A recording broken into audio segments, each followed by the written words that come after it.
आज आपण अर्थालंकार अभ्यासणार आहोत।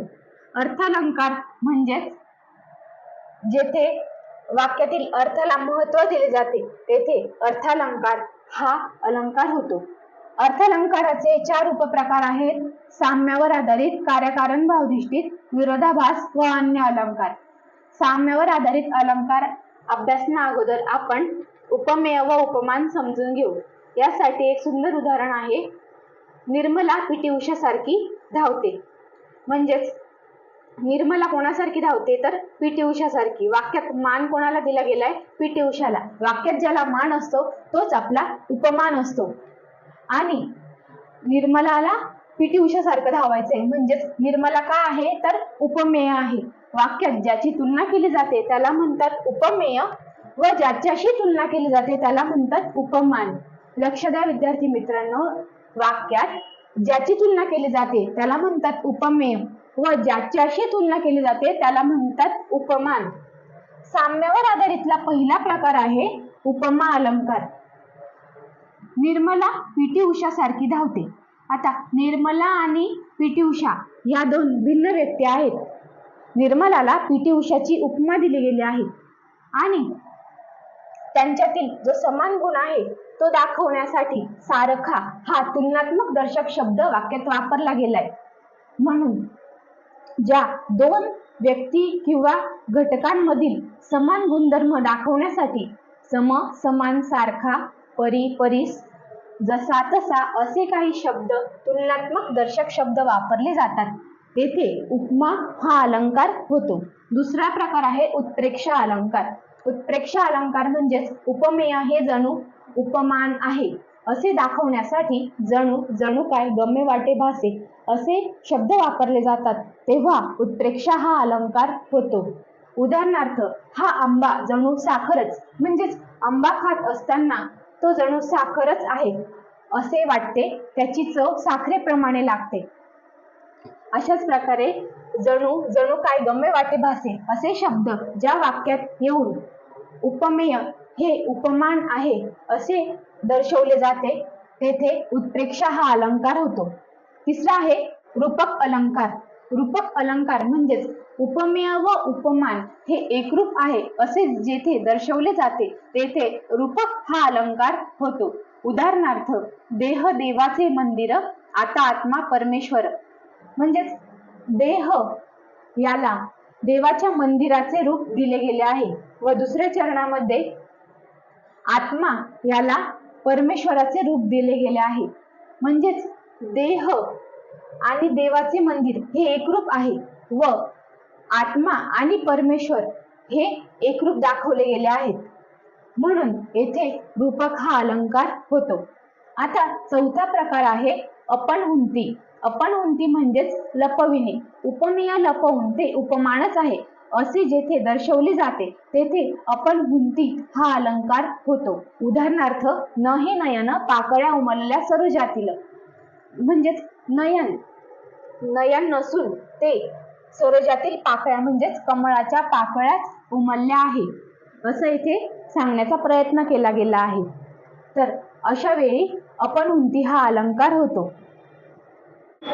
पाचवा प्रकार आहे व्यतिरेक अलंकार। व्यतिरेक अलंकार म्हणजेच उपमेय हे उपमानापेक्षा श्रेष्ठ आहे असे जेथे दाखवले जाते तेथे व्यतिरेक अलंकार होतो। उदाहरणार्थ, अमृताहुनी गोड नाम तुझे देवा। यात अमृत हे उपमान आहे आणि देवाचे नाम हे उपमेय आहे, परंतु अमृताहुनी गोड हे देवाचे नाव आहे असे या वाक्यात म्हटलं गेलं आहे। मग जेथे उपमेय हे उपमानापेक्षा श्रेष्ठ आहे असे दाखवले जाऊन उपमानाचा जेथे व्यतिरेक होतो तिथे व्यतिरेक हा अलंकार आहे असे ओळखावे। सहावा प्रकार आहे ससंदेह। शब्दातच अर्थ आहे। संदेह म्हणजेच संशय किंवा शंका। उपमेय व उपमान हे ओळखताना मनात जेव्हा संशय निर्माण होतो, शंका निर्माण होते तेव्हा ससंदेह हा अलंकार होतो।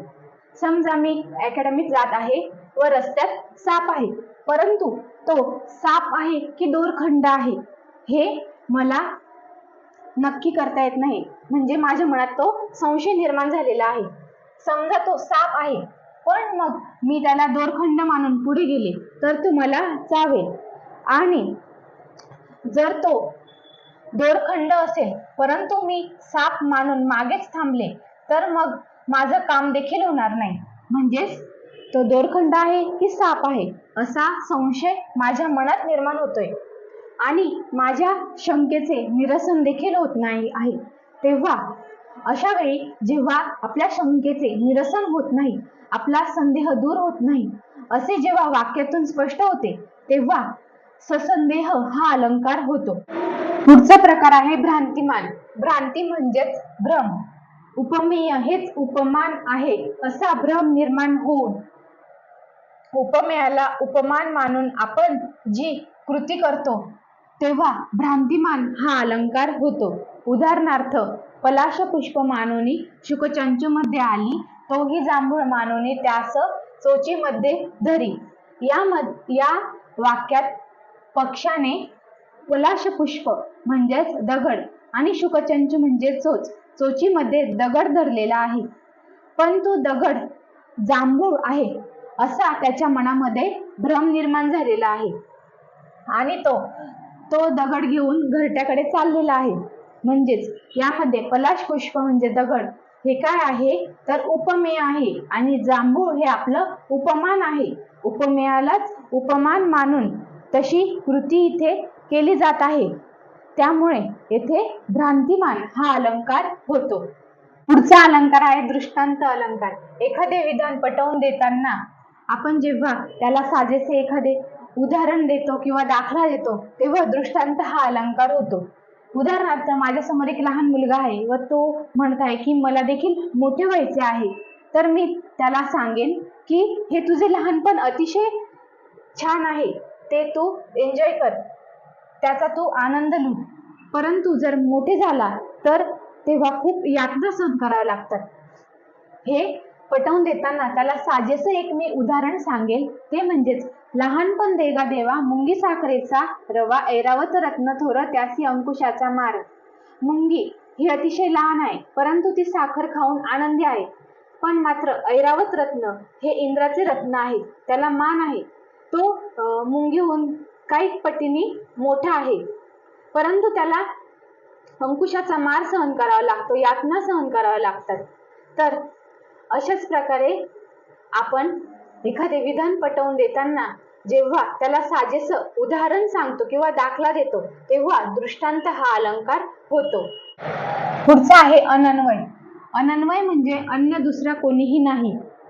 उपमेयाची तुलना इतर कोणाशी न होता ती त्याच्या स्वतः सोबतच होणे म्हणजेच अनन्वय होय.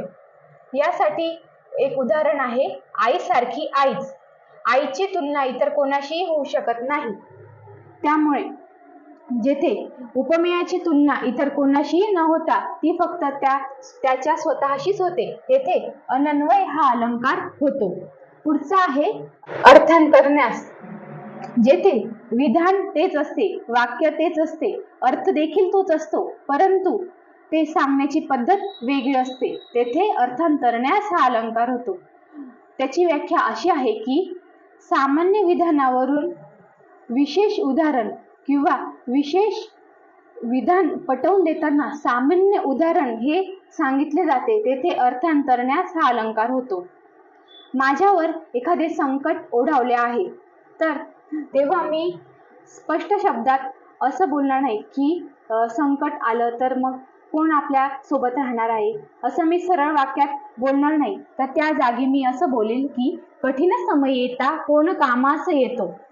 म्हणजेच असं जेवण्याऐवजी मी असं जेवेल, तेव्हा तेथे अर्थांतरन्यास हा अलंकार होतो. धन्यवाद.